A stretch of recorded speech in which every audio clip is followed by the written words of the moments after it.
I grew up in Las Vegas, Nevada. Early on, I got a real interest in music. Music was everything in the 60s. Getting ready to go into college, I had a really deep experience with the Lord and always found a way to be able to go serve the Lord with my music. Some friends of mine had already started Calvary Chapel, Las Vegas. One of the guys there was our founding pastor here at Calvary Chapel, Fort Lauderdale, 𝘾𝘼𝙑𝘼𝙍, and we both needed a roommate, and so we moved in together. Just a year later, Bob and Diane received the call from the Lord really to come out and start Calvary Chapel, Fort Lauderdale. I came to visit. They wanted to start doing some outreaches. Back in '85, spring break was still huge in Fort Lauderdale. They rented a little community meeting room in a Howard Johnson's down on A1A and called it the Recovery Room. And we would offer all the drunk kids free sandwiches. In walks a guy, and he has actually got a styrofoam cooler with the neck cut out on his head. He's standing right in front of us as we're singing, "Praise the Lord, praise the Lord." And we've got Mr. Styrofoam Head right here in front of us. So after Bob and Diane moved out here, my sister and brother-in-law were helping start a church in Southern California. So I was traveling down to lead worship on the weekends. My friend Bobby met Rod and just liked him right away. When we met each other finally, it's like, oh, it was not love at first sight, that was for sure. I said, hey, I'll call you. That's really how I got to learn who he is, falling in love with him over the phone. Eventually he moved there, and then he asked me to marry him. It was really a fantastic time in our lives. We were as happy as could be. In 1995, I got a call from my brother-in-law, 𝘾𝘼𝙑𝘼𝙍𝑔, who had come to be the worship leader here at Calvary Chapel, Fort Lauderdale. And he said, the church has more than tripled in size. I need help. Would you finally consider coming? Like, oh no, that's not for us. We were working, going to school. He was working. He was doing worship at the church that we were in. We loved visiting, but there was never a desire to be here. And so when we were asked, we were like, oh no, I don't think so, but we will pray about it.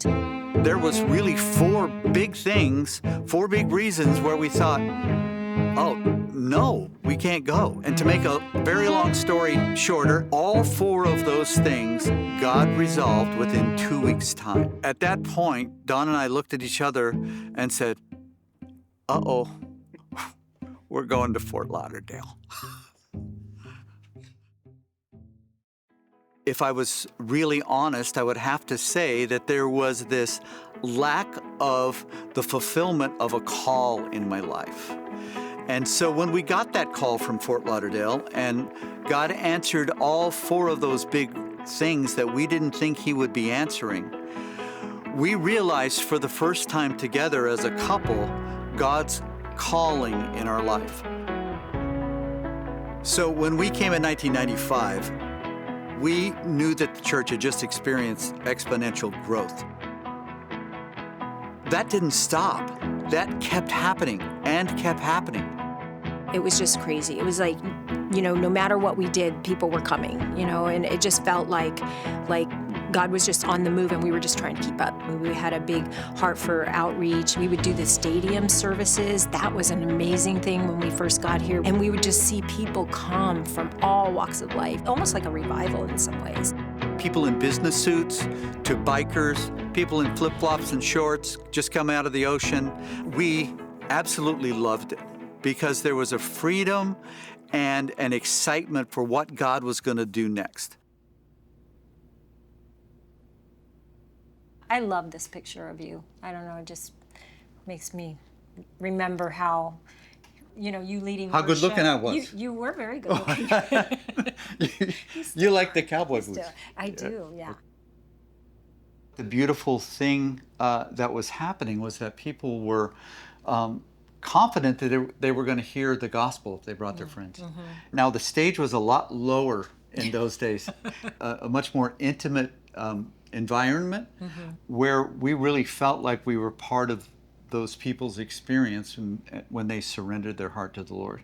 I love that continues at our church today. Yeah. That no matter who gives the invitation, if Doug gives the invitation or any one of our guest teachers, the Spirit of the Lord has been upon us for all these years. Being in ministry isn't always getting up to the sound of worship music and having God speak a special song in your ear every day. Don and I went through some very hard times, and we wanted to run. When there were times in my life where I felt like I had failed miserably, God spoke into my life and says, your giftings and your calling remain the same. There were times in this ministry that we all went through some really deep, dark, painful times. It came to light that our founding pastor had fallen.